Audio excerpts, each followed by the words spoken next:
Well, hello, all my model car building buddies. This here is Glenn Model.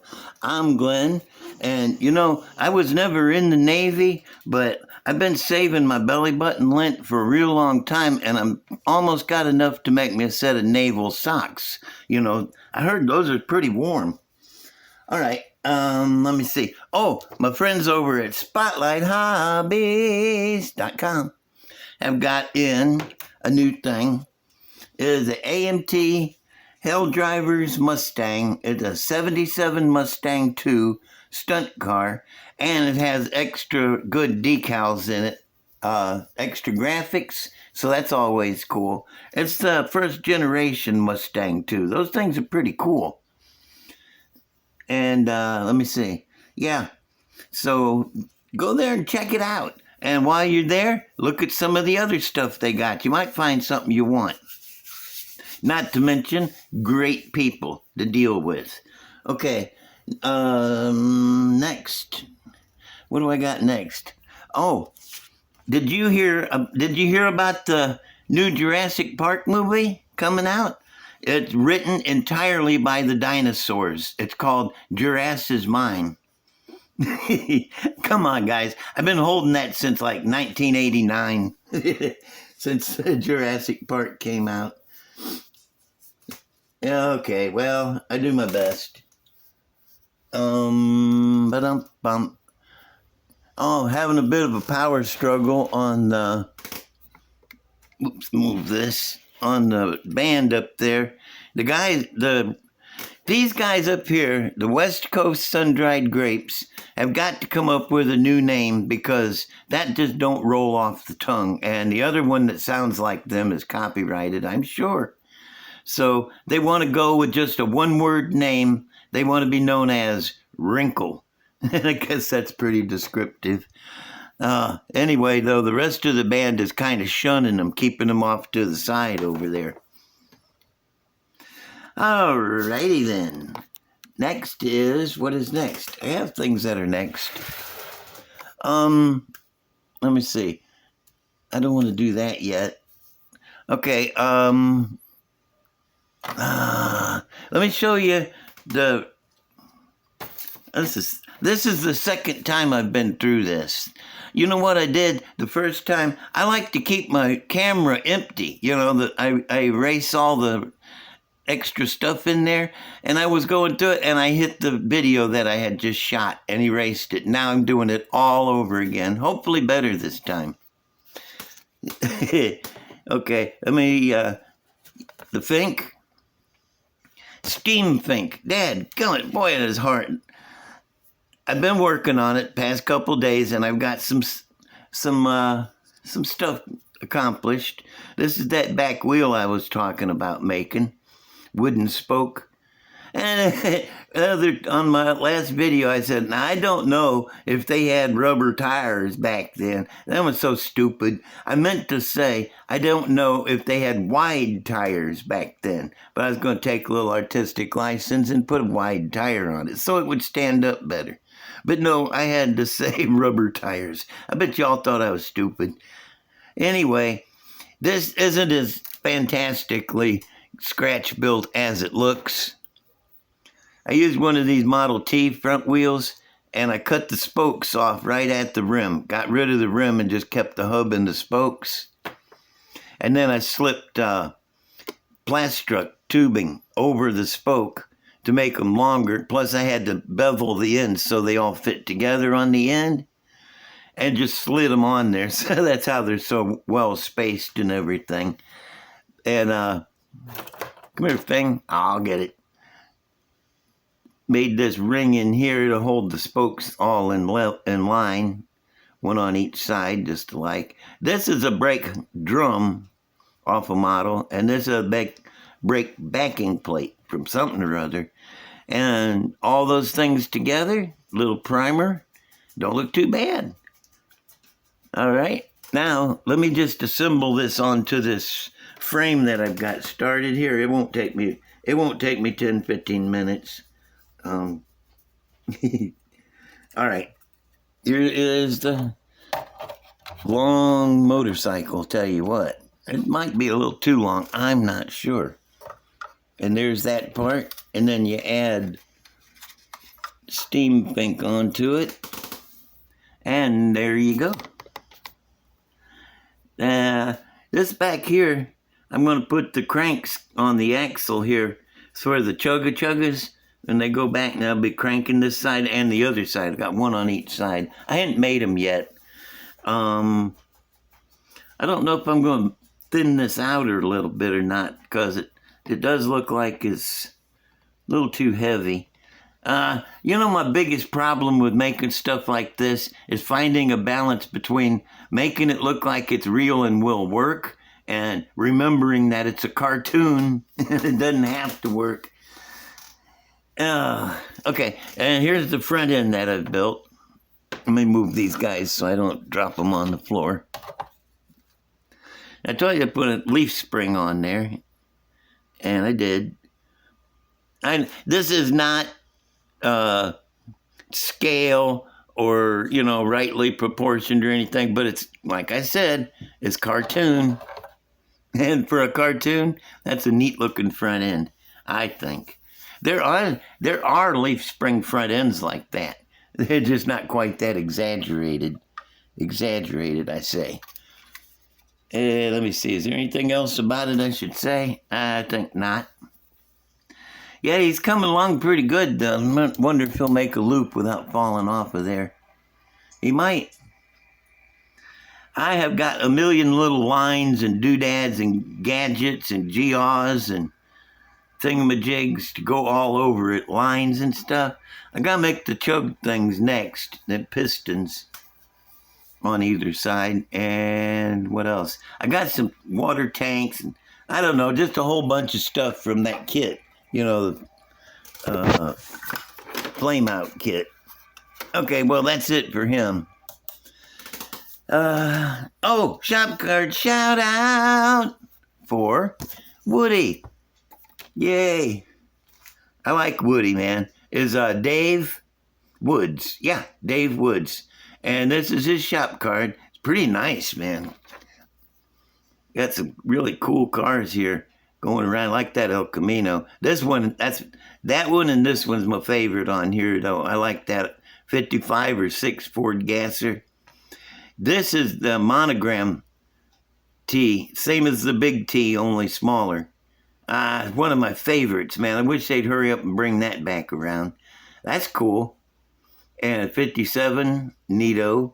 And 4-door, 32 chopped. Sweet. All right, we're at Woody's Scale Model Garage. And y'all go check him out. There's a Club Vic 312 at AOL.com. And yeah, y'all go check him out, man. Woody's a cool dude, man. You'll like him. And thank you for the kind words on the back there, Woodman. Okay. Oh, and he also sent me this neato sticker. Oops, upside down. Got that Prisma effect in the background. That's going on my fridge. I got a lot of stickers on my fridge, man. I like stickers on my fridge. Kim's Custom Garage. Yup. He asked a community question. And what do you buy multiples of models and why? And yeah, I buy many multiples of models. Let me take you over here and show you. I got a bunch of these. Because you can do so much with a front engine rail. There's no limit to the neat inventing you can do there. And over here I got a bunch of these double dragster kits. I think I got about 5 of them there. Yeah. I buy those for parts and to build out of the bodies and stuff. What else do I got? I got a bunch of stuff up there. Mostly, though, the ones... where's he at? Yeah, this guy. I need 2 of those. I only got 1. I want to build one like you're seeing there and one as a gasser. You know, because that's a nice looking car right there. Okay, I'm coming back over here. That's about the best I can give you answer. I buy lots of multiples and I buy them for parts mostly, but sometimes I just need to build 2 versions of the same car. Kim is a great guy, man. Y'all go check out his channel, Kim's Custom Garage. He's in Denmark, and you can tell by his accent that I'm not sure where Denmark is, but you can tell by his accent it's somewhere in Tennessee. I'm pretty sure. Okay, now I want to show you some builds that are just sitting around gathering dust, waiting for paint, which is coming when the first of the month gets here and I'm socially secure again. I can go up to Hobby Lobby and get some paint. Paint this fella. Turn the light back on and the rotator. Yeah, I hadn't done nothing to him. Well, I did. I sanded that prime and worked one more on it. So that's a prime right there that's ready to be scuffed and painted. He's ready for paint.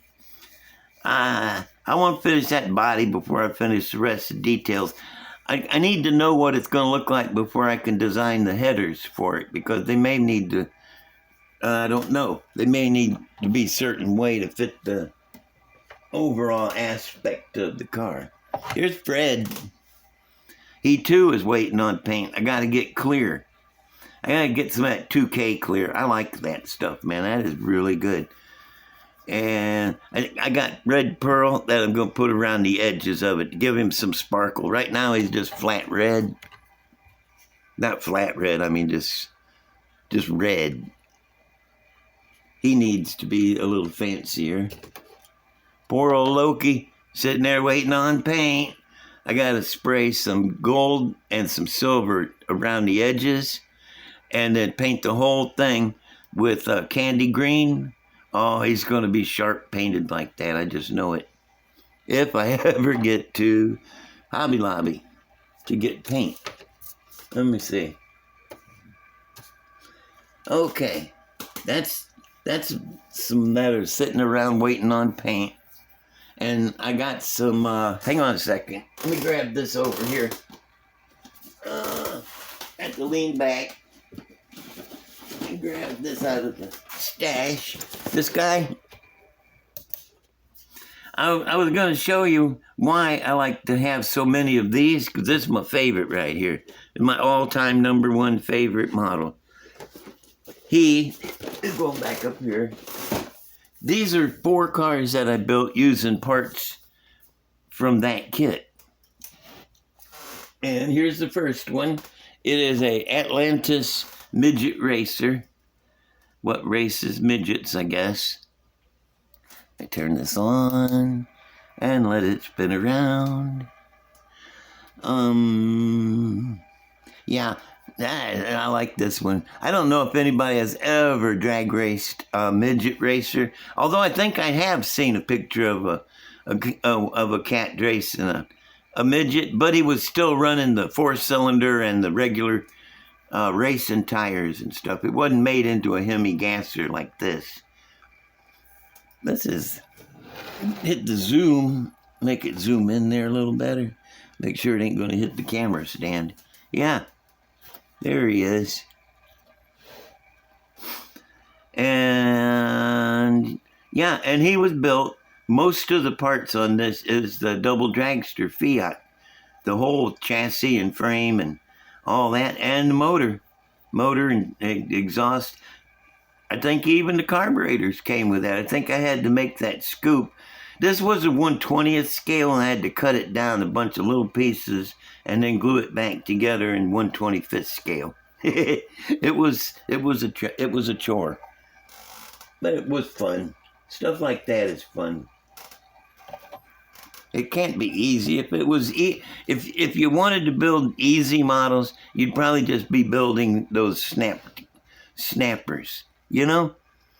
Now, this is got a lot of double dragster parts in it. Not all of it. The front wheels are different. That's the motor. And a lot of parts off of that on the motor. The interior. The body is a parts pack. It's that parts pack T-bucket. Yup. Pretty neat. This guy And don't get on me for gasserizing a Lotus, because it wasn't a real Lotus. It was a kit car that was based on a Pinto. So, you know, I didn't mess up a real Lotus. It's just an old kit car. And this has got a lot of double dragster parts in it. The rear end, the front end, the radius rods. Not the wheels, I don't think. What wheels are those? Oh, yeah, that's them wheels. And a lot of parts. The chute. Yeah. I think it was a Tamiya kit. And then I crossbred it with the double dragster kit. Okay, that's enough of that. And I got one more. This got a lot of double dragster in it. Except for the front axle and the radius rods. But the motor and exhaust and the body and chassis, back wheels, these spun aluminum caps, which are just chrome, but they don't look so good anymore. But what I did was I took that foam sandpaper, that 3M, really fine foam sandpaper, and mashed it on there and just turned it one time, put them scratches in it. It looked a lot better when I first did it. Yep. Let's see. I got other stuff. I was remembering my Super Bee. I was going to bring my Super Bee model down here and set it out, because I was remembering when I'd been driving it through town, and I'd pull up at the stoplight, and there's always somebody pulling up next to me in that thing wanting to race. Vroom, vroom, like that. And I'd have to holler back at him, no, I don't want a drag race right now. I have a Twinkie in my pocket, and I'm not taking any chances with it. And then they'd take off peeling rubber and get a ticket. So that Twinkie has saved me many times. Yeah, I know, stuff that comes out of my head, voices and stuff. At least one of the voices in my head is a therapist. So, you know, it works out. I think there was something I'm forgetting. Hang on a minute while I pause and try to figure out what I forgot. Yeah, that's what it was. I forgot about my wrecker. That is a Mobius wrecker. I haven't done anything to it because one more time I got to get to Hobby Lobby for some paint. I don't got the right paint for it yet. And when I do, you know, I've gotten all the modifications done. Now all I have to do is paint everything and put it together. So he'll be along shortly. Or longly. It's hard to say with me. I work on what I feel like working on at the moment. You know, I know I got others that I need to be working on, but instead of that, I'll do something else because, you know, my models, I'll work on them how I want to. Yeah. Whew, okay. What next? I have some next, I think. Nope. All I have is a short story. Not a really good one. It's more of a, let me put something up here to look at. I think maybe this thing. It's going to roll away. Here, stop for a minute. Yeah, it's more of a memory than a story, I guess. Let me put dude up here. Yeah, I hope he'll stay there. Heck, I'll just leave him like that. Okay, Donnie had this job up in LaPorte at a body shop, and he was working on it at there, and the guy told him, he said he wanted to paint a big sign on the side of the building, said Bob's Auto Body. And Donnie jumped up and said, hey, Glenn can paint signs. You want him to do it? The guy said, yeah, tell him to come in tomorrow and do it. And Donnie comes home and said, guess what? I'm like, what? And he says, I got you a job painting a sign on the side of the building. I said, I don't know nothing about painting those signs. And he says, well, it pays $50. I said, I could figure out how to paint a sign. So I studied it a little bit overnight and figured out how I drew it out on a paper, how I wanted to do it, and then put a graph around it so I could use those blocks the concrete blocks that the building was made out of as a big graph. And that seemed to work. So next morning, I went in there and he said, yeah, I'll give you $50 if you'll get up there and paint that. And I said, okay. And I showed him the picture and he said, yeah, that'll be fine. And so I started going.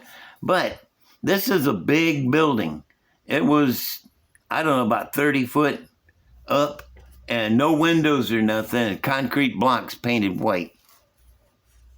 Let me turn this. Yeah. So in order to get up there to paint it, he had a flatbed semi-truck and he pulled it up right next to the building. What this is here. And then on the bed of the truck, I had 2 5-gallon thinner cans and then a ladder, one of the little step ladders had like 4 steps, and I balanced them on top of the thinner cans and then eased up on them and stand on top of it with one leg, stick the other leg out here and put my toe against the building to sort of steady myself. And this hand was holding the paint with one finger sticking like this, sticking out against the wall, steadying myself, while this hand over here was painting. The first day I managed to get all the letters drawn in for the whole thing, and this much, Bob's All A. And then the next day I had to go back and crawl up on there and finish the auto. And how did I say this? It said Bob's Auto. I think it said Bob's Auto and then body under it. But I do a caricature of Bob leaning on the B.